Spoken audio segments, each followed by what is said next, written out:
The parent is talking there like, mm, yeah, mm-hmm, mm-hmm. Wish you would shut up. Because they're not into what the parent is saying, because they're totally sold out to what the world is saying. Same thing that God's children do to God, because they're in the flesh. And that's why he calls this an instrument. Now, what does he mean by an instrument? Well, let's walk with it for just a minute. Look at James chapter 1. Go to James. Best way to find James is to find Revelation. And if you can't find Revelation, I just quit today. In James chapter 1, he tells us that the tongue is an instrument. The tongue is an instrument. Okay? So he's going to take this flesh, its instruments. If I don't present these instruments to God, Romans chapter 12, present your body as a living sacrifice, your body. Because why? The flesh is instruments. So now I must present my body to God, so that these instruments don't go to unrighteousness. So that's why he says body in chapter 12. Now, here's the first instrument. Not that this is the first one listed in the Bible or something, because you could go to there's a bunch of instruments, and I want to walk through this today. If we get done today, we get done today. If we don't, we don't. We'll pick it up again next week, Lord willing. Because I want us to see that the battle for the mind first starts off by the way we walk. The battle for the mind starts off by our decision to walk. It's not his decision. It's what decision we make and how we walk. If I make the decision to walk presenting my body, results. If I make the decision to walk towards righteousness, here's the results. But it's my decision how I walk that determines the results. The person who determines that is the battlefield attached to the mind. Here's the first instrument, and this is what it does. This is what it does. And a lot of these notes are online. You could get them from online. I try to keep as much in as possible without making it too long. Here's the first instrument, the tongue. The tongue, verse 26 says this about the tongue. If anyone thinks himself to be religious and yet does not bridle his tongue, it's a wild horse. That's what it is. It's a wild horse that needs to be broken. And yet does not bridle his tongue. He deceives his own heart, his own will, his own mind. The word heart means mind, will, passions. This man's religion is worthless. The tongue alone could make us don't want to do nothing with God. Just the tongue. Oh, come on, man. Yes. How a person talks about this tongue, uses this tongue. Let the tongue fly in whatever way they feel like it's flying. Function the way they want to talk. Cuss if they want to cuss. Say what they got to say, because this is on my mind, and I'm going to tell you what I feel. And that person keeps using that tongue, doing church, walking with God, becomes to them worthless. Because the tongue is something that they bridle. God give us help. Lips, you know. He's trying to deal with this tongue. This thing about this tongue. It leads to a lot of mistakes. It leads to a lot of mistakes. In verse 2 he says, for we all stumble in many ways. If anyone does not stumble in what he says, he's a perfect man, able to bridle the whole body as well. A person just letting this tongue run wild, because this person let this tongue run wild, the Bible says it leads to them making a bunch of mistakes in their life. Because they may say something before they think about it, and when they say something before they think about it, now they got to figure out how to deal with what they thought about and what they said about before they said something else.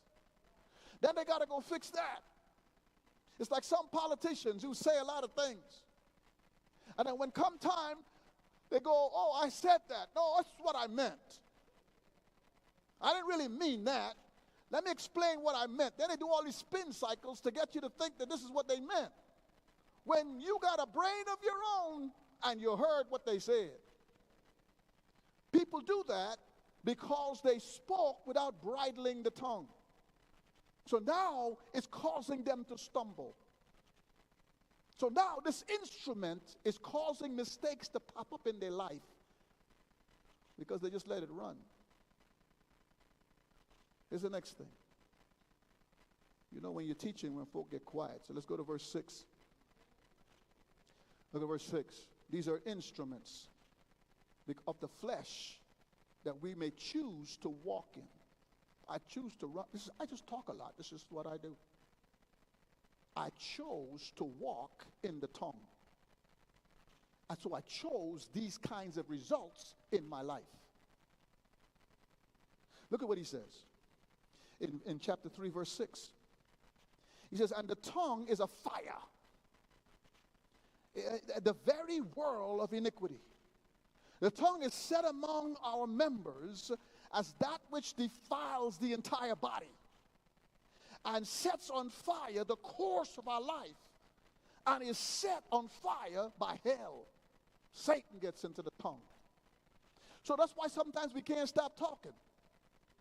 Because we choose not to talk. We did not choose not to talk. So now that we're talking, it sets on fire the whole body. In other words, it creates so much things being destroyed, consumed around us. And instead of us saying, no, I'm not going to keep using this tongue because I could see it's destroying relationships. It's causing my kids to think they're bad because I keep telling them you're bad, you're no good, you're bad. I keep saying things to people that make them not want to even see me or deal with me. I see things burning down. Satan says, thank you. I'm going to jump up in there. I'm going to make it worse. Because it's an instrument that I used to walk in, and the Bible is saying, here are the results.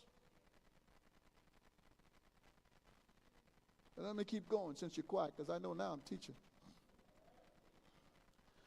Look at verse 8. For no one can tame the tongue. Hello. I just thought I'd throw that in there. It is a restless evil. It's evil. Please remember the tongue is what? That's why I tell couples sometimes, it's better to say excuse me and to go away from the argument, pray and come back.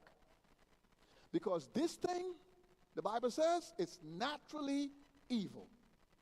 Evil in the Bible means I know what God is saying, but I'm so into my feelings right now, God can wait. That's what evil means. Evil is not a slip of the tongue. Evil is a purposeful walk into the flesh. That's why he says it's evil, restless, and a deadly poison. It will poison relationships, poison a church. It's poisoning what's going on with Paul, who's a true apostle, a true man of God, a person who is sincerely walking with God, but they're calling him false. He's taking the money and putting it into the Church of Jerusalem. They don't have people to call on the phone, so they just make up whatever lie they want to make up because they don't know for sure the money is there, so they just decide to say something about Paul. So he has to write a whole book in the Bible to defend his ministry. Why? It's a poison. It's poisoning a church that's already weak. 1 Corinthians tells us of a church that's already weak, a church that's already struggling with moral problems, immorality, struggles with all kinds of false doctrine, thinking that they can tell the Bible what it's supposed to be and not relying on the Spirit of God to say what it is in chapter 2. A church that needed to be rebuilt, a church that's coming to the Lord's Supper in all kind of corrupt ways, chapter 11, and Paul is trying to fix that church, and then they turn around and poison it. Because they choose to take this instrument and work it. So that's why he's saying that these instruments can create destruction when we give it to unrighteousness. We see it as flesh. He sees it as a tool that Satan can use. I'm going to turn to this one quickly. You don't have to go to this one. But I want you to see how powerful the tongue is. And that's why I believe God covers it up with teeth, with lips, and with 2 hands. And got feet that can move it to some other place. He's trying to take care of his tongue. Okay? You don't have to go here, but in Proverbs chapter 18, I'll read this very quickly. Verse 21, he says, death and life are in the power of the tongue. For those who love it will eat its fruit. So if I choose today to say, bump you, Pastor Cannons, I just talk a lot, I like talking, and I don't see what's so wrong about me just flapping at the mouth whenever I get mad or whatever, he says, well, bear its fruit. Stop whining about how your life is turning out. Because there's power in the tongue. No, here's the next tool. Here's the next tool. I don't know if y'all can handle another tool, but we got to try. Here's another tool. The tool that the Bible would talk about is our mind. Matter of fact, let's go to the eyes first. Look at Matthew chapter 6. The eye. The eye is another instrument that Satan can use. Okay? Pornography, he could use that. Satan can use the eye in that there's such a wonderful sail on, girl, you got to go. Girl, I saw this pot, and it makes the flip over. It does so much stuff to the meat that when it comes out speaking in a foreign language. And it tells you, eat me. So I got to go buy that pot. You know, it's like, you know, I got to get this car. No, we can't afford it. But girl, I just saw that car. I got to get that car. Man, that's the car, man. They got rims. It's got the, you know, we black. We got some music in there. I mean, they got some sound there. That's just awesome. The ride is so smooth. The eyes. The eyes will make you go get a 20% sale when you know the credit card is 27% interest. The eyes. Look at the eyes, he says in verse 22. The eye is the lamp of the body. Watch this carefully. It is the lamp of the body. It determines how this body is going to be on the inside. If my body's going to be light or dark on the inside, comes from these eyes. That's why I encourage you to look at the Cowboys. It'll keep you encouraged. See, this is the way it is. So then if your eyes is clear of the other teams, your whole body will be full of light. Okay? I really can't say much about the Cowboys this year. They don't look that good. The Eagles look good, not the Cowboys, in our division. The eye is a lamp of the body. So then if your eye is clear, your whole body will be full of what?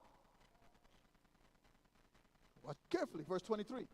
But if your eye is bad, in other words, whatever we do with our eye is worthless. It doesn't build, the word bad means it doesn't do anything to build up my life. It's just worthless. Whatever I look at has really no meaning to nothing. So any strength, it doesn't develop me in any way. I'm just looking at war movies. My wife goes to sleep. I said, no, I like the courage. Okay, baby, you just like it. You know, it's bam, bam, shoot up, no feelings. I know it's not real. It's done. You want to look at, he loves me. He disappears for a year, come back. I was married now. My husband, These lifetime things go on for a lifetime. I'm about to die over here. Yours is gross. It's gross. The eye is bad. It's not doing nothing for anything. The whole body will be full of what? Darkness. If then the light that is in you is darkness, how great is the darkness? Because I'm already struggling to grow spiritually. Then I'm adding this darkness to my body. That's why he says, now this instrument leads to what? Death. It leads to death. Because once I choose to walk in it, it's over. Let's go to another one, since you all are really listening today. Hello? The heart. Look at Matthew 15. The heart. That's why he says, if I walk in the flesh, I make a decision to use instruments that lead to death. The flesh, the heart is this bad. In Matthew chapter 15, verse 19, he says this. He says, verse 18 wouldn't hurt you. It wouldn't hurt you to go to verse 15. And Peter said to you, examine the parable to us. Examine, explain it to us. Explain it to us. Jesus said, are you still lacking in understanding also? Okay, come on, Peter, you're supposed to get this. So you don't get it. Okay, no problem. Here it is.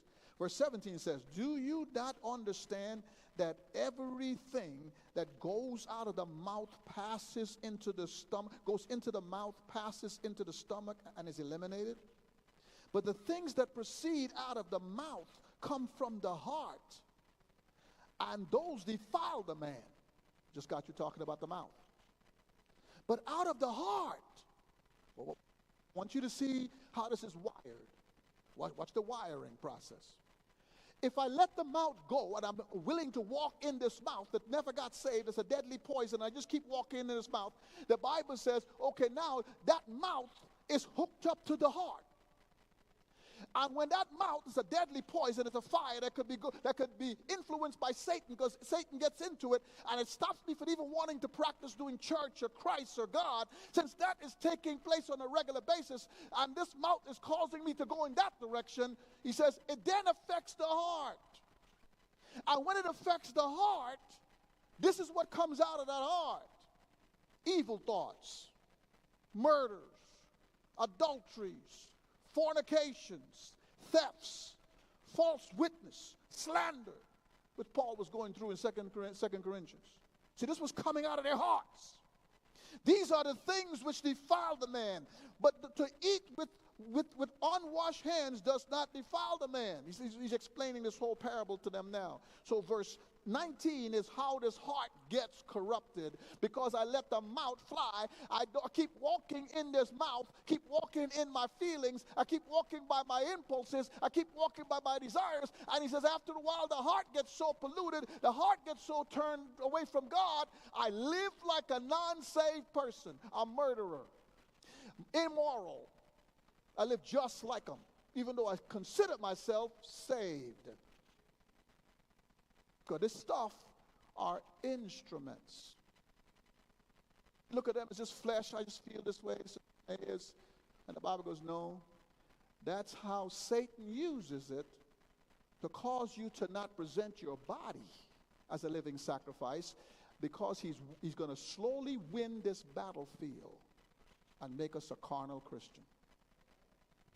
So understand, I just stand back here. Understand that's why he would say, lay aside the old man. It's a decision we must make to say, God, I no longer want to walk in this old man.